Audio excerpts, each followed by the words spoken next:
ఈ దారుణానికి గల కారణం అసాధారణం. నీకు దండం పెడతారా, జర న్యూస్ చెప్పు.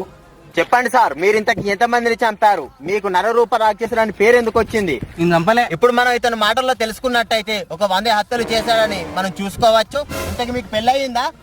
నాకు ఇంకా పెళ్లి. అతను చెప్పిన మాటల బట్టి మనం చూసుకున్నట్టయితే వరుసగా 10 పెళ్లిళ్ళు చేసుకున్నట్టు మనం చూసుకోవచ్చు. తర్వాత మీరు ఎవరిని చెప్పబోతున్నారు సార్? నేను ఎందుకు చంపుతా సార్? నాకేం తెలుసు, మీరు తీసుకొచ్చి ఇక్కడ ఉడకబెట్టరు కదా. నన్నే చంపుతా అంటున్న నరరూప రాక్షసుడు. Over to studio. Cameraman camera off చేసుకోండి. రే రే రే, కెమెరా ఎందుకు ఆఫ్ చేయమంటున్నావురా? ఇది లైవ్ రా. ఇప్పుడే అందిన తాజా వార్త. నరరూప రాక్షసుని చంపినట్టు ఇక్కడ గుర్తు తెలిసిన వ్యక్తులు గుర్తు తెలియనట్టు చెప్తున్నారు. ఇదే కత్తితో పొడిచి చంపారని చాలా మంది అంటున్నారు. Over to studio.